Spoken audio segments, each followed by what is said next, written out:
Palagaano mo kamahal ang isang tao, darating rin yung time na maiisip mo at masabi mo sa sarili mo, it's time to let them go.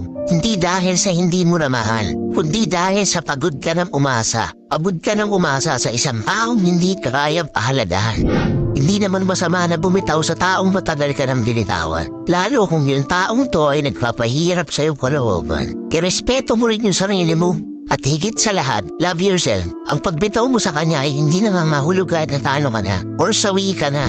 Kaya mo lang ito gagawin para palayain yung sarili mo sa sakit. Sa sakit na binibigay sa iyo nitong maling tao na akala mo tama. Real talk, hindi kawawa ang pagiging mag-isa. Ang kawawa ay yung may partner ka nga or may kasama ka nga pero hindi naman pinaparamdam sa iyo yung tunay mong mahalaga.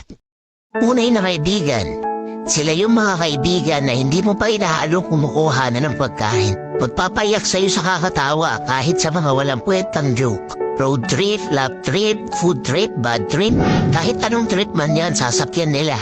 Feel at home rin yan sa bahay mo. Tapos kapag masaya, nako, i-ready mo na yung braso mo sa walang sawang paghagpas. Dahil pa niyang mga yan yung magulang mo, pagalitan ka. Higit sa lahat, yung mga tunay na mga kaibigan mo yung matitira sa'yo kapag tinalikuran niya na ng mundo. Yung magkakantahan kayo kahit sintonado, walang pake basta masaya lang. Ang tunay na kaibigan, kahit busog yan kapag nanlibre ka, kakain pa rin niya. Yung problemado ka na nga, bibigyan ka pa ng mga walang puwetang advice, papangiti ka lang. Sa tunay na kaibigan mo lang mararanasan yung priceless na masiyahan. Awanan, ulitan ang tasaran. Di man perpekto yung mga yan, pero perpekto ang moment kapag kumpleto kayo ng buhay.